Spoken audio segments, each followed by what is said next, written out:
DHN is here at THIT 2024, and today we are joined by Mr. Sumit Ganguly, CEO of GS Labs GAVS. First of all, very welcome to DHN, sir. You have been at THIT yesterday. You also spoke on the stage with your fellow peers. How do you feel coming to India and among your peers? First of all, thank you very much, Aarti, and thank you to your network. Slightly long preamble, but they say you can take the boy out of the country, you can't take the country out of the boy. I've been out of the country now for almost 32 years, and I am privileged I get to come back to India almost every month or every 2 months. But transforming healthcare through information technology, THIT 2024, organized by Apollo, makes me feel very proud. I think the possibility and the potential that India is promoting in healthcare from India to the world is absolutely fascinating. So besides everything else, in terms of artificial intelligence, generative AI, real-time application of IT, the soaring, sweeping vision that Dr. Sangeeta Reddy put across in her vision, or what Dr. Peter Reddy said, or what a lot of the other leaders from Apollo talked about at THIT, I mean, fills you with a lot of pride for everything that India stands for. Right. Sir, at GS Labs GAVS, you take enterprises on a digital transformation journey. When it comes to healthcare, however, in India especially, it's a very tough nut to crack when it comes to digital transformation. How do you enable enterprises, especially those who work in healthcare sector, help them on their digital transformation journey? Sure. I think first of all, it's not a real tough nut to crack. I think if you really look at the vision of Prime Minister, that by 2047, we'll be a $10 trillion economy. We will be a true Vikasit Rashtra, a developed country. Healthcare is an absolute imperative for a developed country. So I think the purpose has been defined. We now know that for us to reach the vision that's been laid out by Honorable Prime Minister, we need to have healthcare in keeping with that vision. And that vision will not be enabled or will not be engendered unless there's the backbone of technology and digital transformation. So I don't think anymore it is an initiative that needs to be done organically. I think if you have a purposeful vision, which India has, all these frameworks will follow. And secondly, if you really look at what Apollo is doing, what AIMS is doing, excellence in healthcare has been established. And what is very clear is that you need digital transformation, electronic medical records, EHR, imaging, all that has to kind of follow. So I don't think it is really a hard nut to crack. And I'm seeing significant amount of green shoots to that end. Right. So when it comes to private hospitals, like you mentioned, they are taking the lead in terms of digital transformation. But when it comes to government hospitals in India, they are still, grappling. They're still struggling when it comes to taking that shift into digital. But we need a success story that will lead to the digital transformation, that will lead for them to take that decision. Yes, that we need to go on this journey. We need to take help of technology. In the span of your career, when you worked at GS Labs, GAVS, have you seen any success stories that would help Indian government hospitals or non-profit to make that decision? Actually, it's a very good question. We came into healthcare some 15, 16 years ago. And if you'll permit me this slight answer, Southern Bronx, which is a part of New York, is one of the poorest congressional districts in America. And Bronx was a $1 billion hospital supporting something like shy of 1,000-bed hospital.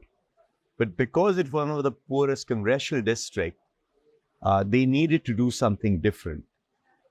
Medicare and Medicaid are government programs which supported almost 70% of this hospital, not unlike some of our hospitals which are government-owned, similar. Yeah. In 2009 and 2010, Medicare and Medicaid, which are the government program, reduced their payout by almost 30%.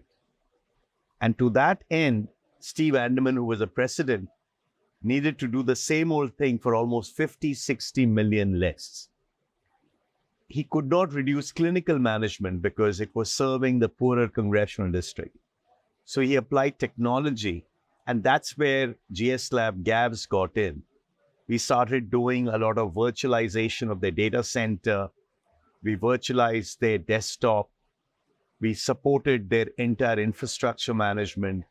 And all of that translated to almost a 30% cost out.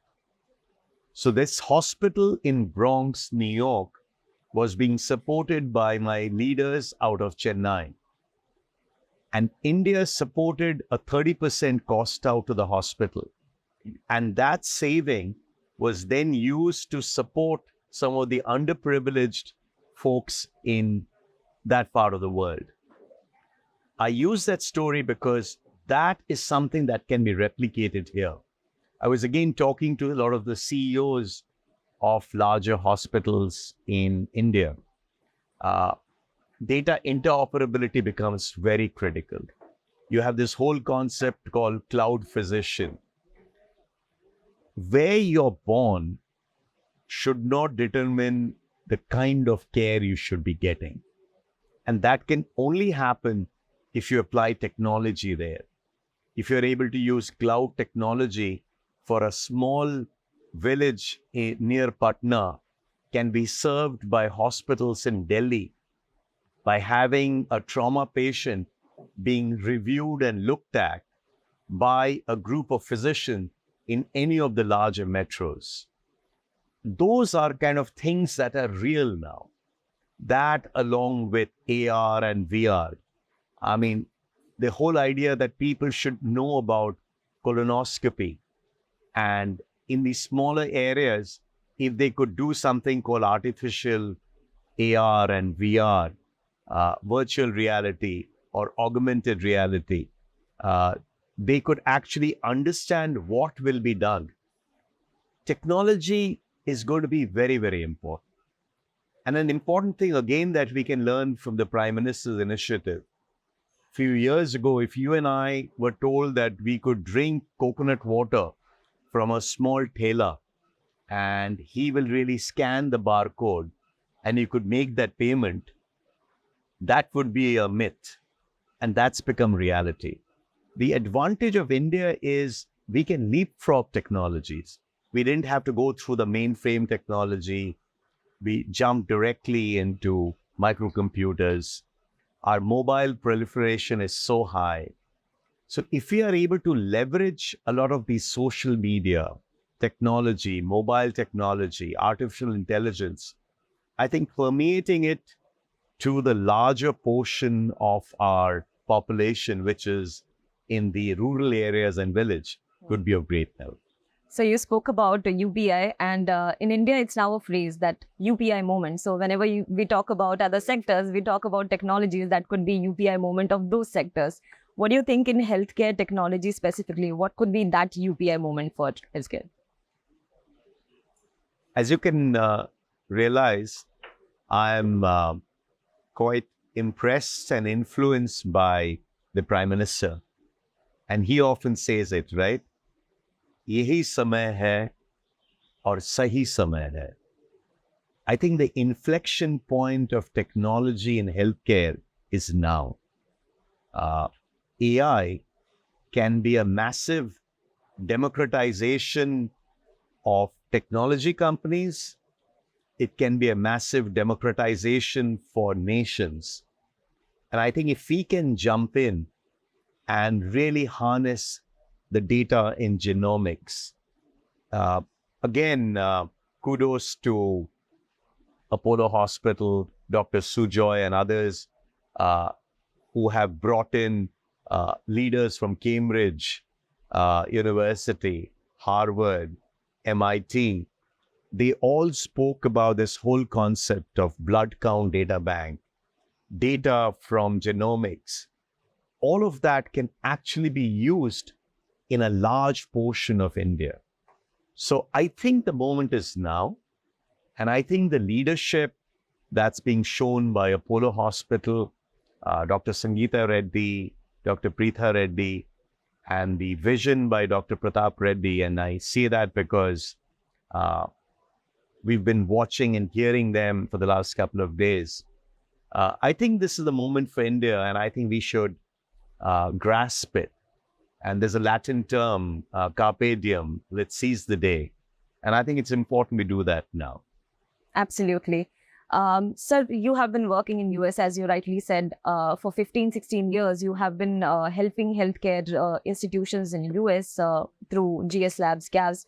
And I wanted to know, when it comes to India, India is now fast catching up, as you said, with the digital transformation in healthcare. How can US and India collaborate in that sense? One, I should tell you, I've been in the US now for 32 years, not 15.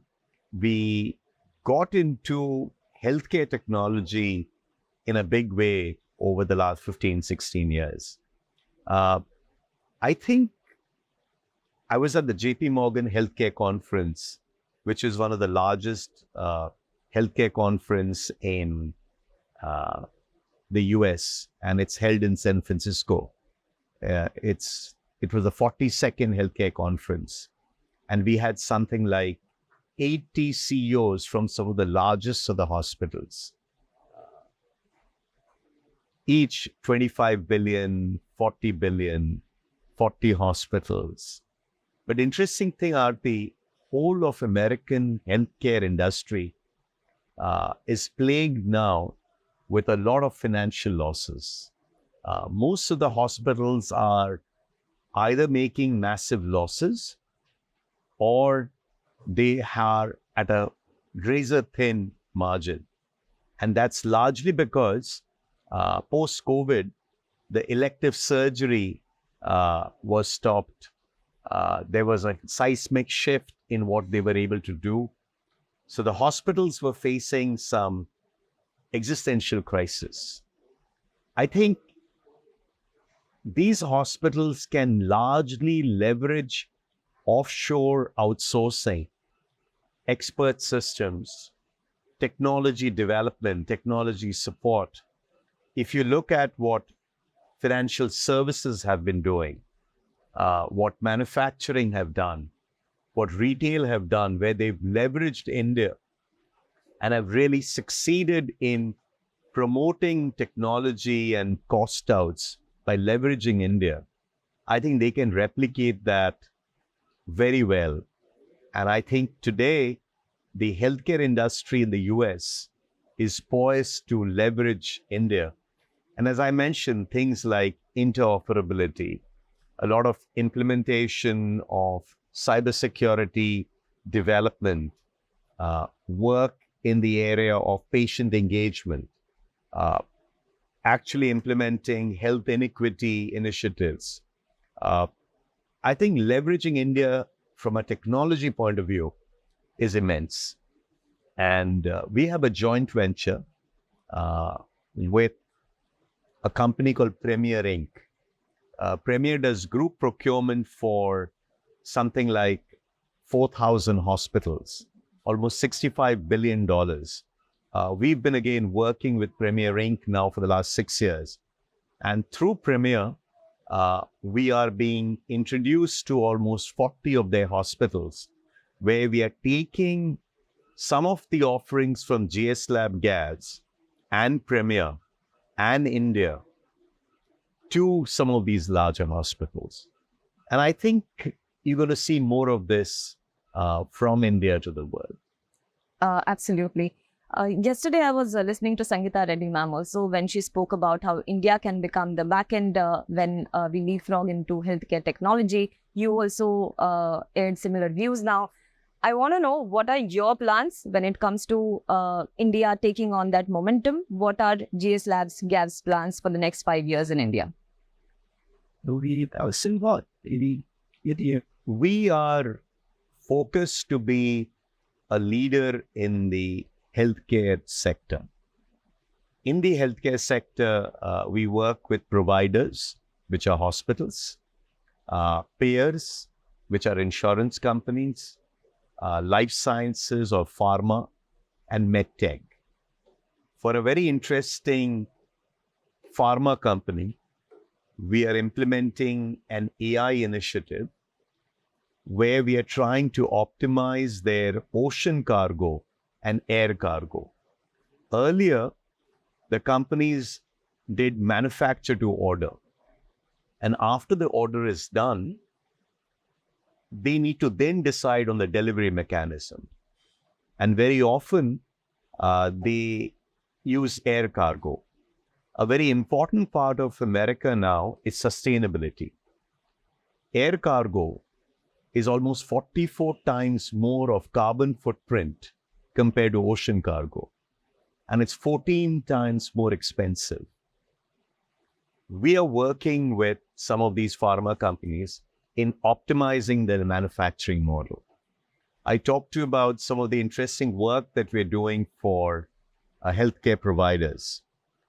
We've been able to reduce their cost through infrastructure management, outsourcing, cybersecurity, software development, EHR support by again 10, 20, 30%. And all this is important to the survival of the healthcare supporters.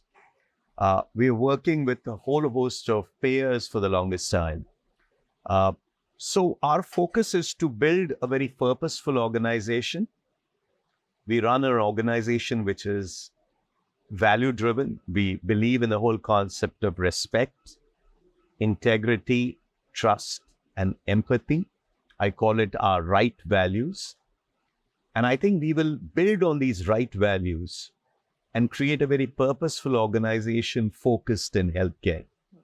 And need a lot of help from all of you, my colleagues, and then again, from India to the world. You mentioned cybersecurity. I mean, cybersecurity is one of the very important aspects when it comes to healthcare technology. And in healthcare especially, it's a very sensitive issue because you're dealing with patient data. And in a country like India with a massive population, data leakage can also impact a person's other aspects of lives. How does GS Labs GAVS help in that aspect?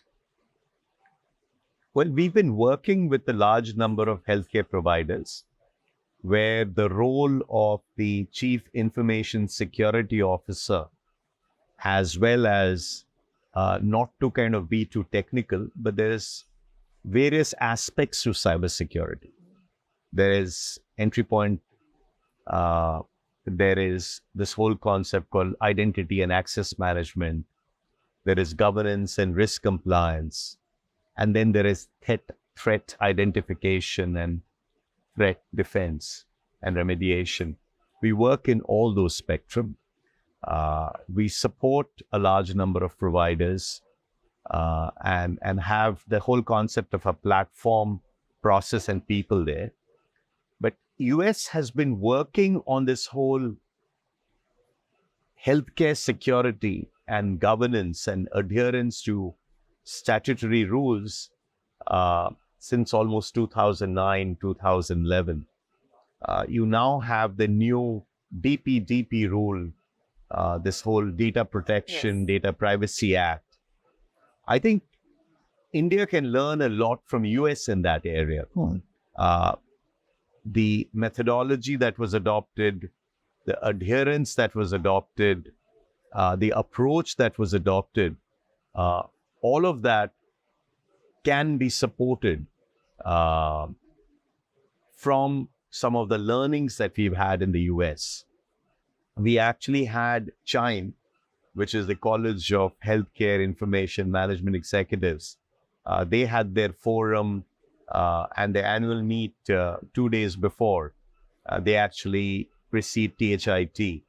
And there we had an important session on DPDP. And I think I often hear my leaders talk about, it's not a matter of whether healthcare providers or payers will be hit by cybersecurity attack. It is when. And they need to be lucky once. We need to be ready all the time. So it's a serious business. And if you'll allow me to actually relate to you an interesting episode, some of the CEOs were telling me that they went ahead and paid up the ransom. They kept it private. They paid it through Bitcoin.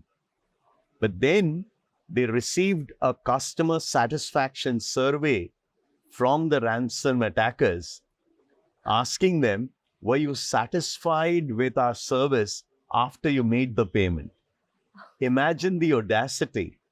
Their idea is that if you feel it's easier to pay up instead of addressing it to FBI and others, you may tell your friends that do not bother yourself with this inconvenience, pay up.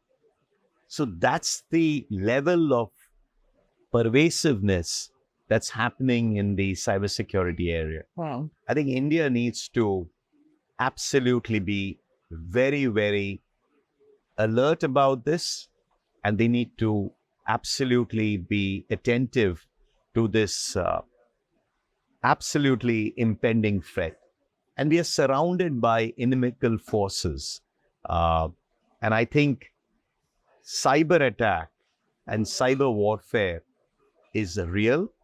And I think healthcare, infrastructure, utilities are targets that we need to address. The biggest trend in 2024 in healthcare is generative AI. And I heard so many people at THIT also talk about they're so bullish on India, especially when it comes to Gen AI. What are your views on that? How Gen AI and other forms of artificial intelligence, machine learning can help in healthcare technology? One, I think we at JS Lab GAVS are absolutely in a position to respond to this, because we've been working with AI for the last 6 years. We've been working with IIT Madras, and we built an AI tool, Zero Incident Framework, ZIF.ai, which is on the basis of reinforced learning. And we've been working with a large number of clients in reinforced learning, not generative. But we have a long history with AI. What we have since done is we now have a generative AI czar, and there are some specific use cases that we are working with. We are working with a few large hospitals in the area of patient engagement. A big one, and again, you've been along with your colleagues at these events for a while. Generative AI can really help in the area of doctors improving their efficiency. The key role of a doctor is to help patient engagement and patient health. But they get so bogged down with the EHR, EMR documentation, that becomes a big challenge. Generative AI can actually help as a co-pilot in terms of transcription. There's a concept called ambient noise. Someone said it very well, and it happens to you and I. When we visit a doctor, they have a limited amount of time, but we are convinced that all our file and all our story of what pickle we ate night before, which led to some problem, we'd like him to know it. Yes. But if all of that data was fed into the system prior. And we can speak at length and we don't hold back. But generative AI could pick up some of the key messages and populate absolute essential and relevant data for the doctor. We'll have better clinical management from the doctors. I talked about ambient noise. There's fascinating amount of work that we can do in generative AI in the area of Mayo Clinic. They have created the whole concept called Mayo Platform, and they're working with some of the world's largest hospitals. There is so much of data that's available. And I come back to the whole concept of democratization of healthcare. Earlier, you and I would only go to one or two hospitals because we thought the doctors were the best there.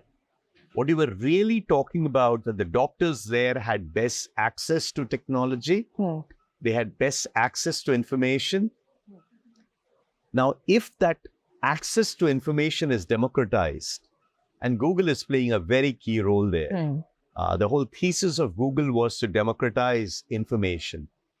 With generative AI, if we can have very large language modules, which are available from Gambia, from Nigeria, from India, as well as from the Western nation, that old model of data being almost selective and only available from the rich nations, that can get disrupted and disintermediated.